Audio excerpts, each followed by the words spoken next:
मित्रों नमस्कार, मैं are Yadav Hindi Guru channel में आपका बहुत बहुत स्वागत करता हूं। मित्रों, मैंने विशेष और विशेषण का टॉपिक समाप्त कर दिया है। हम लोग आज नया टॉपिक पढ़ेंगे जिसका नाम है वर्तनी एवं वाक्य शुद्धि। तो वर्तनी एवं वाक्य शुद्धि एक ऐसा टॉपिक है जहां से भी आपको 10 प्रश्न मिलने हैं और ये समीक्षा अधिकारी का ये बहुत ही दूसरे नंबर का बहुत इम्पोर्टेंट टॉपिक है। यहाँ से आप को मैं पहले बताना चाहूँगा कि कैसे कैसे क्वेश्चन पूछे जाएंगे और आपको कैसे पढ़ना है। तो आप सबसे पहले देख लीजिए कि वर्तनी एवं वाक्य शुद्धि को हम 4 भागों में बांट करके पढ़ते हैं। कभी आपसे पूछा जाए कि वर्तनी एवं वाक्य शुद्धि मुख्य रूप से कितने प्रकार की होती है, तो आप उसको 4 प्रकार बता सकते हैं। हालांकि ऐसा क्वेश्चन नहीं पूछा जाता है, लेकिन यह है कि कभी बाय द वे ऐसा वो पूछ ले तो आप बता सकते हैं। ये जो 4 प्रकार मैंने लिखा है कि वर्ण संबंधी अशुद्धि, क्रम संबंधी अशुद्धि, अन्वय संबंधी अशुद्धि, वाक्यगत प्रयोग संबंधी अशुद्धि, ये 4 प्रकार की अशुद्धियां होती हैं जो आप पढ़ते आए हैं। इन्हीं चारों में से ही आप पढ़ते हैं। अब आप कहां से क्या पढ़ते हैं ये जान लीजिए। देखिए, ये मैंने लिखा यहाँ पर वर्ण संबंधी अशुद्धि। वर्ण संबंधी अशुद्धि का मतलब होता है कि यहाँ से 2 टाइप से प्रश्न किए जाते हैं। जैसे यहाँ पर देखिए, इसको वर्ण को 2 भागों में मैंने बांट करके लिखा है, एक वर्ण संबंधी और एक मात्रा संबंधी। तो आप पढ़े होंगे कि जब आप जूनियर कक्षाओं में पढ़े होंगे तो आप मात्राओं को पढ़े होंगे, ठीक। तो यही मात्रा यहाँ पर मैंने लिख दिया है और कुछ शब्दों का कलेक्शन मैंने यहाँ पर किया है। देखिए, मैंने कुछ शब्द लिखा है, तो अंतश्चेतना लिखा है, आशीर्वाद लिखा है, दुकान लिखा है, द्वारिका लिखा है, ज्योत्सना लिखा है। ये मैंने कुछ शब्द लिखा है। आप थोड़ा सा अपने दिमाग को चला करके चेक कर लीजिए कि क्या ये शब्द, इसमें से कितने शब्द सही हैं या कितने शब्द गलत हैं। तो आप थोड़ा सा देख लीजिए कि क्या आप इसमें से कोई उत्तर आप ऐसा बता पा रहे हैं कि जो सही है या गलत है। तो इसको देख लीजिएगा। मैं आपको बता दे रहा हूं कि इसमें 2 प्रकार की अशुद्धि कैसे है। जैसे ये शब्द लिखा गया है, अंतश्चेतना लिखा गया है। अब आपको देखना है कि ये शब्द सही लिखा है कि गलत लिखा है। तो वास्तविकता में मैं बता दूं आपको कि जितना भी शब्द मैंने यहाँ पर लिखा है ये सब गलत लिखा है, ठीक। गलत लिखा है, ये सारे शब्द गलत लिखे गए हैं। मैं इसको बताना चाहूंगा आपको कि ये शब्द इसलिए गलत है क्योंकि यहाँ पर हमको ऐसे लिखना चाहिए था। ऐसे अगर मैं लिखता तब ये शब्द सही था, अंतश्चेतना। तो पहला प्रश्न तो आपसे यही किया जाता है कि निम्नलिखित शब्दों में कौन शब्द शुद्ध है या सही है। तो एक शब्द ऐसा भी विकल्प में रहेगा तो आपको ये गलत कर देना है और ये सही है, सही शब्द लिखा मैंने। तो ये सही शब्द लिखा है। तो क्यों ऐसा हुआ है, ये इसका नियम है कि आपको मैं बता दूं, थोड़ी सी ट्रिक बता दे रहा हूं कि कुछ शब्द ऐसे हैं शब्दकोश में जो इस पैटर्न पर हैं। कैसे हैं? जैसे जो ये सा लिखा है मैंने, इसको तालब्बी सा बोलते हैं, आप जानते होंगे। और मैंने जब आपको इसके पहले बताया था, थोड़ा बहुत बताया था कि 3 प्रकार का सा होता है। एक सा ये होता है और एक सा ये होता है। तो 3 प्रकार के सा होते हैं। इसको बोलते हैं तालब्बी सा, इसको बोलते हैं दंती सा, सॉरी मूर्धा सा, और इसको बोलते हैं दंती सा। तो 3 प्रकार के सा होते हैं। तो ये सा मैं नीचे हलंत में लगा दे रहा हूं। ये देखिए हलंत लगा है। ये प्रयोग कहां पर किया जाएगा? ये चा और छा के पहले प्रयोग किया जाता है। आपको ध्यान रखना है। ये ट्रिक मैं बता दे रहा हूं। ये बहुत सारे शब्द बाय द वे मैं बोर्ड पर न लिखूं या आप पढ़ते हो, आप उसको नहीं समझ पा रहे हो, यह आप के नजर से वो शब्द, नजर में वो शब्द आया ही ना हो कभी। ऐसा भी हो सकता है कि ऐसा शब्द आ सकता है कि जो आपने कभी पढ़ा ही ना हो। तो तब क्या करेंगे? तो अगर आपको ये नियम पता होगा तो उत्तर बहुत आराम से दे देंगे। यानी हमारे कहने का मतलब है कि किसी शब्द, अगर कोई शब्द चा या छा लिखा है, जैसे यहाँ पर लिखा था चा, आप देख रहे होंगे, तो चा या छा के ठीक पहले सा ही आएगा। यानी कि जो सा लिखा गया है, बड़ा सा, यानी कि जिसको आप ऐसे अपनी भाषा में बड़ा सा बोलते हैं, वास्तविकता में ये तालब्बी सा है। तो यानी कि तालब्बी सा चा और छा के ठीक पहले आएगा। ठीक, ये नियम है इसका। और ये दोनों सा जो लिखे गए हैं वो नहीं आएंगे, इसीलिए ये शब्द गलत हुआ था, क्योंकि यहाँ पर दंती सा लिख दिया गया था। वास्तविकता में होना चाहिए था क्या? तालब्बी सा। समझ गए आप? तो यानी कि चा और छा के ठीक पहले क्या आएगा? तालब्बी सा आएगा। अच्छा, ये जो सा लिखा गया है इसको बोलते हैं मूर्धा सा। मूर्धा सा कहाँ आएगा? कहाँ कहाँ आ सकता है मूर्धा सा? मूर्धा सा अगर टा लिखा गया है या ठा लिखा गया है या पा लिखा गया है या फा लिखा गया है, यानी कि इन वर्णों के ठीक पहले ये जो मूर्धा सा है ये आएगा। समझ गए आप? जैसे उदाहरण के रूप में मैं बता दूं आपको, जैसे आप लिखते हैं कष्ट, तो आपने कैसे लिखा? ये टा के ठीक पहले ये क्या आया? ये मूर्धा सा है, यानी कि ये आधान जब लिखा जाएगा तो इस तरह से लिखा जाएगा ना। तो आप समझ गए होंगे कि अगर ठा आ गया, जैसे आप लिखते हैं निष्ठुर, निष्ठुर आपने लिखा तो ये क्या आ गया? ये तालब्बी, ये दंती, सॉरी मूर्धा सा के ठीक बाद में क्या लिखा गया? ठा लिखा गया। तो ये मैंने बताया है कि टा हो या ठा हो या पा हो या फा हो, इसके ठीक पहले अगर कोई सा आएगा तो कौन सा आएगा? ये मूर्धा सा आएगा। समझ गए होंगे आप? अब ऐसे ही जो ये दंती सा है ये कहाँ आएगा?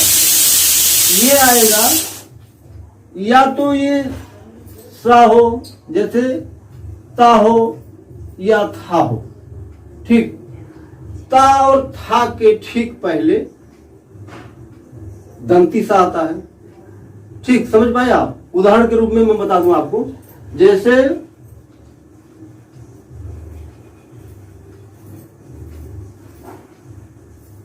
जैसे आपने लिखा अस्तबल, अस्तबल। अब देखिए ता आया था तो पहले क्या आया? दंती सा आ गया। ठीक, तो आपको अगर ये पता है, ये नियम पता है, तो आपको ये जो सा वाली प्रॉब्लम है ये दूर हो जाएगी। बात समझ गए होंगे? अब आप इस वीडियो को आप देख लीजिएगा, मैं जितना भी बताया हूं, तो आप अगर थोड़ा बहुत रिकॉल करके देख लेंगे, वीडियो को 2 बार देख लेंगे, तो आपको समझ में आ जाएगा। और आप इसका जो स्क्रीनशॉट भी ले सकते हैं, ऐसे भी आप देख सकते हैं, फोटो ले सकते हैं। ठीक, अच्छा, दूसरी चीज कि मैंने बताया आपसे कि ये शब्द, जब भी कोई शब्द बनेगा, जैसे ये शब्द बना है तो इसमें देखिए दंती सा मैंने लिख दिया है। वास्तविकता में क्या होना चाहिए था? मूर्धा सा होना चाहिए, सॉरी ये तालब्बी सा होना चाहिए था। तो ये मैंने नियम बता दिया आपको कि तालब्बी सा कहाँ रहेगा? चा और छा के ठीक पहले। मूर्धा सा कहाँ रहेगा? टा, ठा, पा, फा के ठीक पहले। ता, था के ठीक पहले दंती सा रहेगा। ये आपको ध्यान में रखना है। ठीक, जैसे ये मैंने शब्द लिखा है, इसी पैटर्न पर शब्द लिखा है। बाय द वे आप शब्द दूसरा ला के रखते हैं तो उस शब्द में भी इसी नियम का पालन होगा। ठीक, तो मैं इसको मिटा देता हूं और आगे बताता हूं। जैसे इसमें ये वर्ण की प्रॉब्लम थी, इस शब्द में वर्ण की प्रॉब्लम थी, इसलिए ये शब्द अगर आपसे पूछा जाए कि इसमें किस प्रकार की अशुद्धि है तो आप क्या बताएंगे? तो आप बताएंगे वर्ण संबंधी अशुद्धि है। समझ गए होंगे अब आप? दूसरी बात, जैसे ये शब्द मैंने लिखा है तो ये शब्द गलत लिखा गया है ना, ये गलत लिखा गया है, तो ये क्या है? ये वास्तविकता में ऐसे होना चाहिए था, आशीर्वाद। ठीक, तभी सही होगा। तो ये क्या गलती है इसमें? इसमें मात्रा गलत जगह लग गई है। ठीक, मात्रा लगनी चाहिए थी यहां पर और वास्तव में लग गई यहां पर। वैसे तो आप ये शब्द बराबर देखते होंगे, बहुत लोग गलत लिखते भी हैं। और ट्रकों के पीछे लोग आशीर्वाद ऐसे लिखते हैं, ज्यादातर माँ का आशीर्वाद ऐसे लिखते नहीं है। तो आपने देखा होगा कि जो बहुत सारी जगह लिखा रहता है ऐसे। तो अब चूंकि उनको क्या मतलब है पढ़ाई लिखाई से, उनको तो ट्रक चलाना है या कुछ ऐसा काम करना है, आपको कंपटीशन देना है, तो आप शब्द को सही रखेंगे, आप शब्दों के बारे में जानेंगे ना। आपसे अपेक्षा की जाती है आप सही लिखेंगे। आप पढ़े लिखे हैं, आप पढ़ रहे हैं, आप तैयारी कर रहे हैं, तो आप सही लिखिए। ठीक है, सबको कंपटीशन नहीं देना है, सबको नौकरी नहीं लेना है। तो जिसको लेना है, जिसको पढ़ना है, वो सही करेगा। तो ये मात्रा में गड़बड़ी थी, इसलिए ये शब्द में पूछा जाए आपसे कि किस प्रकार की अशुद्धि है, तो आप बताएंगे मात्रा संबंधी अशुद्धि। अब आप समझ गए होंगे, मात्रा लिखिए या बर्तनी लिखिए, बात एक ही सही है, दोनों सही है।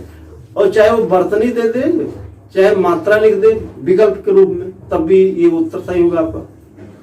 दूसरी चीज देखिए, दुकान ये लिखा गया है, आपने सोचा होगा कि ये सही है, लेकिन वास्तव में 100% गलत है। ये दुकान ऐसे लिखा जाता है। अब देखिए, दुकान में किस प्रकार की समस्या है, इसमें भी मात्रा गलत लग गई। छोटा ओ की मात्रा लगी है, वास्तव में क्या होना चाहिए था, बड़ा ओ की मात्रा, इसलिए मात्रा संबंधी दोष है। ये त्रुटि किस प्रकार की है, मात्रा की है, इसलिए ये मात्रा संबंधी अशुद्धि हो गई। इसके बाद में देखिए, ये द्वारिका लिखा गया है, द्वारिका में ये शब्द सही नहीं है। आपने किताब में पढ़ा होगा या आप नहीं पढ़े हैं तो आज पढ़ लीजिए। द्वारका ऐसे लिखा जाएगा, ध्यान रखिएगा। और ये शब्द सही है बिल्कुल। अब ठीक, तो इसमें बिला वजह मात्रा लगा दी गई थी, तो मात्रा संबंधी दोष के अंतर्गत आएगा। ठीक, ऐसे ही ये ज्योत्सना लिखा है, तो इसमें आपको लग रहा होगा सही है, लेकिन ये गलत है। ये ऐसा लिखा जाएगा, ये शब्द ऐसे लिखा जाएगा, ऐसे। अब आप देख रहे होंगे कि ज्योत्सना मैंने कैसे लिखा है। वास्तव में होना चाहिए था आधा सा, दंती सा का आधा होना चाहिए था, और इन्होंने क्या किया है, पूरा लिख दिया। तो यानी ये गलत है। और गलत ये किस प्रकार का है, ये वर्णों में गड़बड़ी हुई है। यानी कि अभी किस प्रकार की अशुद्धि में आ गया, वर्ण संबंधी अशुद्धि में आ गया। ये बात समझ गए होंगे। एक जानकारी मैं आपको देना चाह रहा था कि जैसे ज्योत्सना शब्द लिखा गया है, तो पूरे वासुदेव नंदन की किताब में ये शब्द गलती से वासुदेव नंदन ने ऐसे लिख दिया है जैसे ये लिखा गया है। अभी तक वासुदेव नंदन की किताब में मैंने एक शब्द गलत पाया है, और वो शब्द यही है। उन्होंने ऐसे लिख दिया है और ये शब्द गलत है। इसको आप उसको सही कर लीजिएगा, और ये शब्द सही है क्योंकि लोक सेवा आयोग ने इसको सही किया है।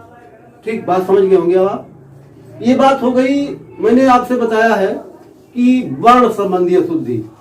अच्छा, वर्ण संबंधी अशुद्धि के लिए हमको करना क्या है कि मैं आपको इस बोर्ड पर कुछ इतने कठिन शब्द लिख दूंगा कि आपको वही पढ़ना है।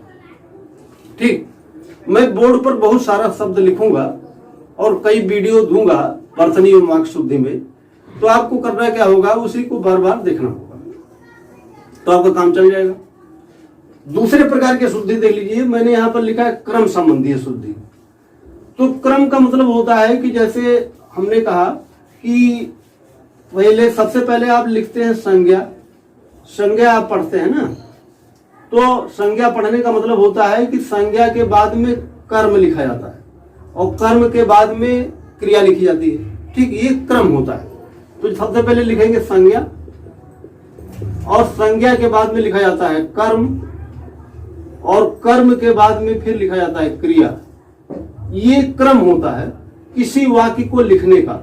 जैसे हमने कहा कि रामू स्कूल जाता है, रामू स्कूल जाता है, तो इसमें आपने देखा होगा कि ये कर्ता है, और ये जो शब्द लिखा गया है ये कर्म है, और जो ये शब्द लिखा गया है ये क्रिया है।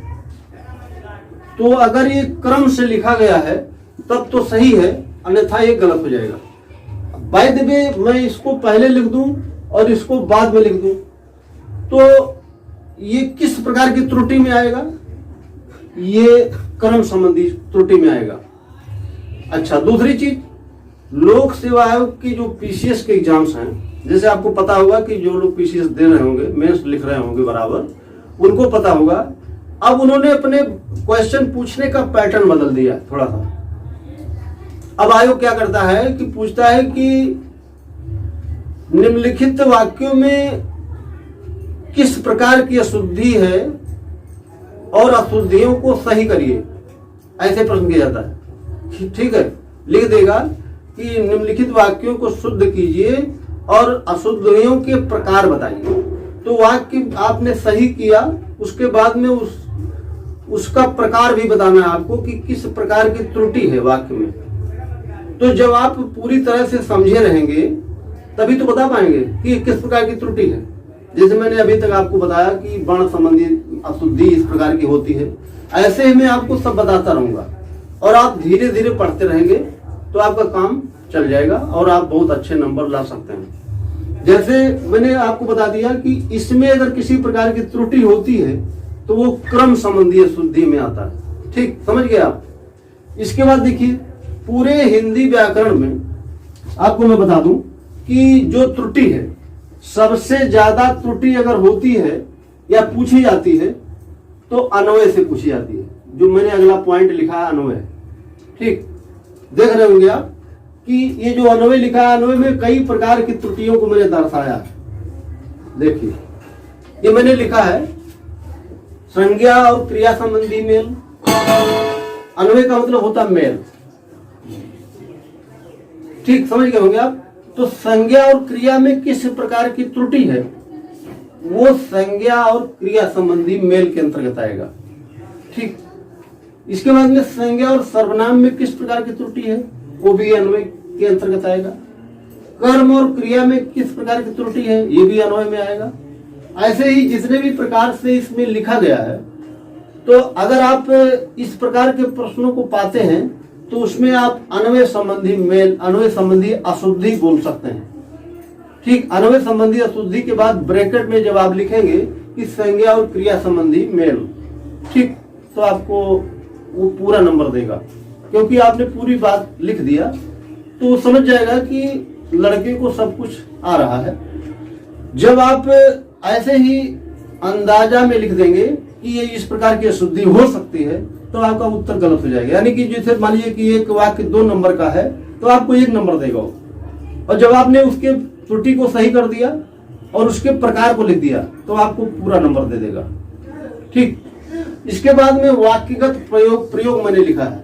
अगला जो अगले प्रकार की त्रुटि है वो वाक्यगत प्रयोग है। वाक्यगत प्रयोग में मैं बताऊंगा कि कहां पर विशेषण लिखा जाता है, कहां पर विशेष लिखा जाता है। यानी कि वाक्यगत त्रुटि का मतलब होता है कि वाक्यों में किस प्रकार की त्रुटि है, ये अगर होती है त्रुटि इस प्रकार से तो उसको वाक्यगत त्रुटि के अंतर्गत रखते हैं। ये सब मैं आगे बताऊंगा आपको। सबसे पहले मैं आपको वीडियो अगला जो दूंगा वो शुद्धि का, बर्तनी शुद्धि का दूंगा। जैसे मैं शब्द लिखूंगा कि बर्तनी किस प्रकार की सही है, आप लोगों को लगेगा कि मैं गलत लिख रहा हूं, लेकिन मैं ऐसा नहीं करूंगा, मैं सही लिखूंगा। वो आप गलत पढ़े होंगे तो आपको लगेगा। बहुत लोग ऐसे भी हमारे सामने ऐसी समस्या कई बार आई है कि लोगों ने कहा सर आप गलत पढ़ा रहे हैं, तो हमने कहा मैं गलत पढ़ाता ही हूँ। आपको पढ़ना है तो आप पढ़िए, अन्यथा मत पढ़िए, मैं गलत पढ़ाऊंगा। लेकिन है क्या कि लोगों को पता नहीं होता वो शब्द, तो नहीं पता है, व्यवहारिक रूप में उनको पता होता है तो उनको गलत लगता है। ऐसा नहीं होगा, आपके साथ ऐसी बात नहीं की जाएगी। ऐसा पॉइंट में या ऐसा शब्द नहीं लिखाऊंगा कि जो लोक सेवा आयोग के उत्तर से गलत उत्तर हो। ठीक, जो उसका उत्तर होगा वही मैं शब्द लिखूंगा। और हो सकता है कभी कभी आपने देखा होगा किताब में जो शब्द लिखा रहता है लोक सेवा आयोग वही गलत कर देता है। तो 1-2 प्रश्नों के बारे में आप बहुत चिंतित मत रहिए। मान लीजिए 1-2 प्रश्न आपका गलत भी हो गया तो वो उससे मेरिट नहीं बनती है। मेरिट बनती है सामान्य शब्द जो आ रहे हैं वो शब्द आपके गलत ना हो तो आप मेरिट में हमेशा बने रहेंगे। जब आप आते हुए सवाल को या रिपीटेड सवाल को गलत करते हैं तभी आप कंपटीशन के बाहर जाते हैं, तभी आप फाइट में नहीं रहते। ठीक, तो ये तो बात हो गई। और आपसे मैं एक निवेदन करना चाहूंगा कि मैं जो भी वीडियो दे रहा हूं या जो भी लिख रहा हूं, अगर आपके लिए उपयोगी हो तो आप सब्सक्राइब जरूर कर दिया करें, लाइक कर दिया करें। इसमें आपका कोई नुकसान नहीं होना है, हमारा फायदा जरूर हो जाएगा थोड़ा बहुत। ठीक, क्योंकि मैं आपको मैंने पहले भी बता दिया है कि मैं जो भी मेरी क्लास है ये बिल्कुल निःशुल्क है, इसमें किसी प्रकार का शुल्क आपसे नहीं लिया जाएगा। बस आपको इतना है कि मैं ये भी तो जानूं कि आप जो भी मैं बता रहा हूं वो सही है या नहीं सही है, उसमें मैं सुधार करूं, क्या सुधार करूं, ये आप कमेंट के माध्यम से हमको बताते रहेंगे और हमारा हौसला अफजाई करते रहेंगे। तो बहुत बहुत धन्यवाद मित्रों, अगला वीडियो में करूँ।